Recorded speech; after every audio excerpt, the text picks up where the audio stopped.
Xin chào mọi người. Hôm nay tôi xin chia sẻ với mọi người về công việc vệ sinh và bảo trì máy may gia đình.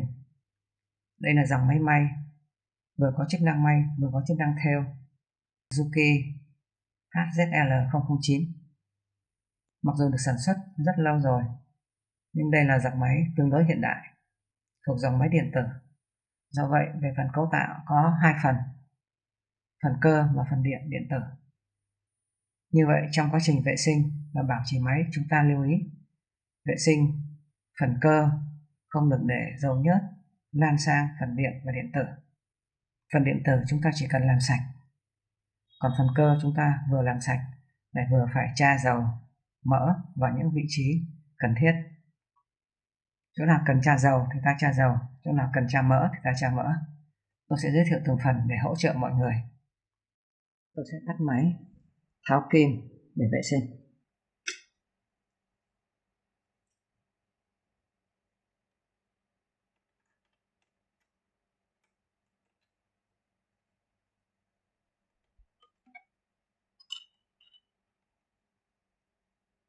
Theo vết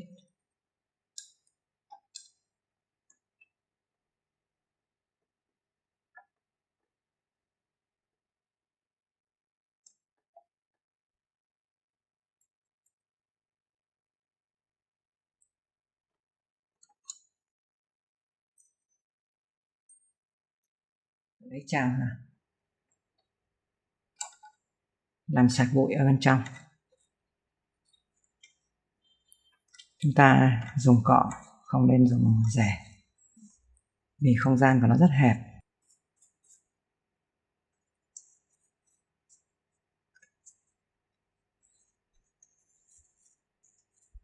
Chú ý do cấu tạo máy có hai phần cơ và phần điện tử, nên quá trình vệ sinh chúng ta không nên để dầu nhớt lan từ phần cơ sang phần điện tử.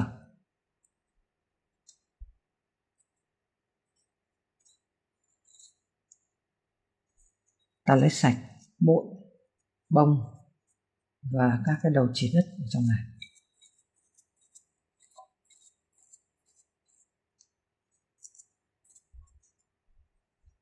Sau khi vệ sinh xong thì chúng ta cho một giọt dầu vào cái vị trí ổ trục, đúng một vị trí thôi, một giọt nhỏ bằng hạt gạo.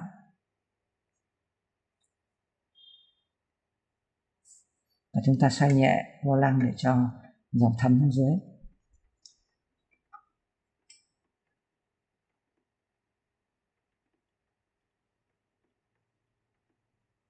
Ở bên trong này còn phần trục được bôi mỡ. Ta thấy mỡ đọng ở đây, tức là lượng mỡ vẫn còn, thì chúng ta chỉ vệ sinh sạch sẽ thôi, không cần phải cho mỡ vào đây. Có phần cảm biến đứt chỉ, chúng ta chú ý không để dầu nhớt dây vào chỗ này. Rồi vệ sinh làm sạch trao chỉ. Ta làm sạch bụi bên trong và bên ngoài.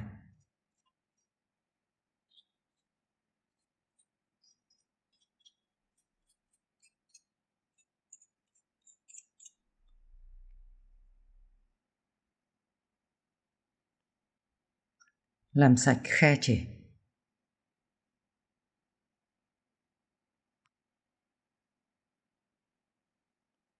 Ta làm sạch khe chỉ nhiều lần.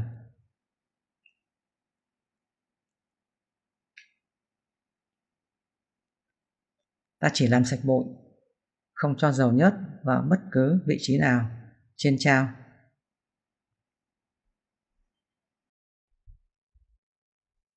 Tiếp đến ta vệ sinh phần nắp máy.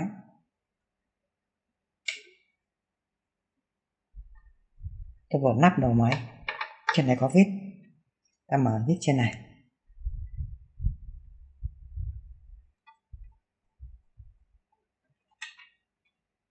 Ở đây là những phần thân lắp nhựa, các vít này thì chúng ta vặn nhẹ thôi. Chú ý chỗ này cũng có một vít. Tất cả các vít này chỉ để giữ phần vỏ máy bằng nhựa nên chúng ta vặn nhẹ, không nên siết chặt tay. Chúng ta lấy nắp ra. Vệ sinh phần đầu máy.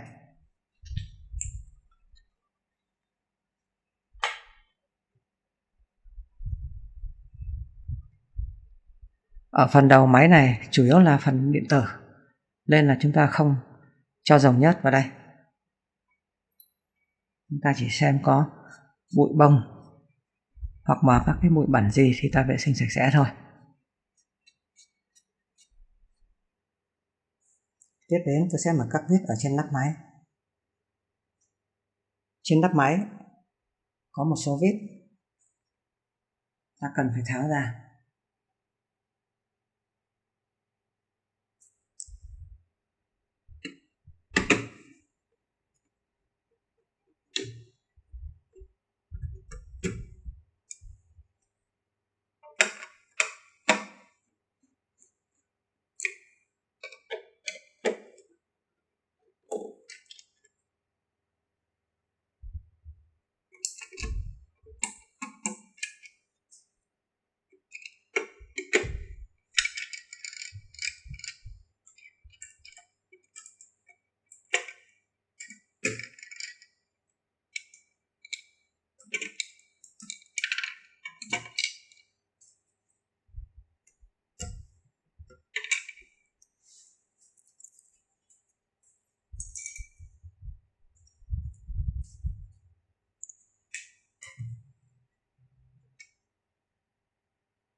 Tôi sẽ lấy cái nắp này ra, một cách tôi nhấc lên, nhấc nhẹ vào, kéo ra, hạ tay xuống.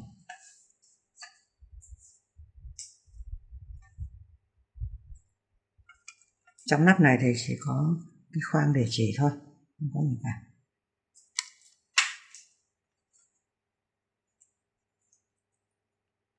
Trong này chúng ta quan sát xem.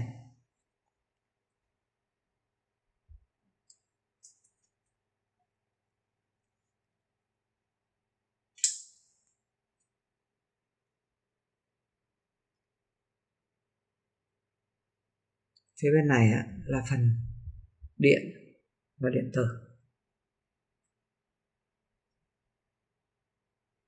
Phía bên trái cũng có các mạch điện và phần cơ. Như vậy khi vệ sinh chúng ta phải chú ý tránh dầu mỡ lan sang phần điện và điện tử.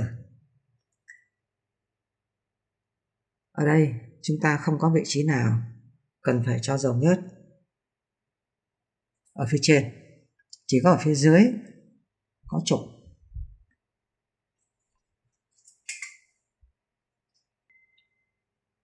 Ở bên dưới có một trục quay, có khớp nhựa, người ta đã cho mỡ và hiện mỡ vẫn còn nên ta không muốn cho thêm nữa.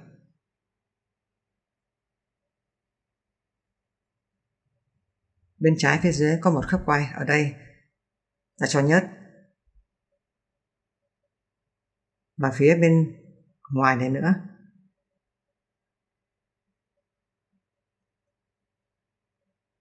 ngoài khớp quay còn có các trục kim, trục chân vịt nằm ở vị trí này. Khu vực này là khu vực tập trung nhiều các cơ cấu, phần cơ của máy. Tôi quay chậm để mọi người dễ nhận biết các vị trí cần cho dầu nhớt.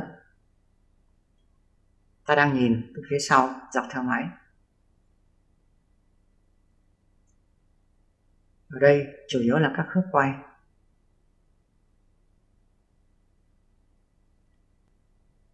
Ta nhìn từ phía trước máy. Ta quan sát kỹ và cho từ 1 cho đến 3 giọt dầu tùy vị trí trục. Dầu chỉ cần cho đủ để bao phủ bề mặt trục là được.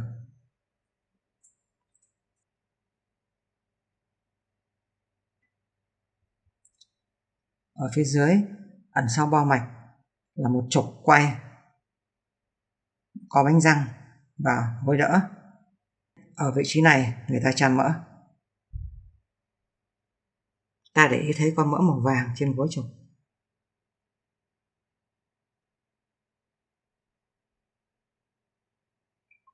Phía bên này có một trục quay suất đánh chỉ, nhưng ta không cần cho dầu nhất vào đây.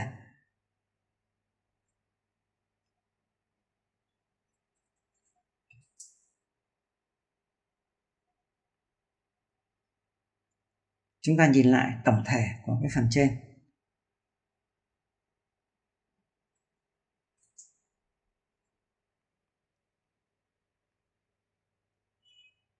Còn các gối đỡ ở dưới, người ta đã dùng mỡ thì cái thời gian mà để bổ sung cũng còn khá lâu. Do thời lượng hơi dài, tôi xin tạm dừng video ở đây.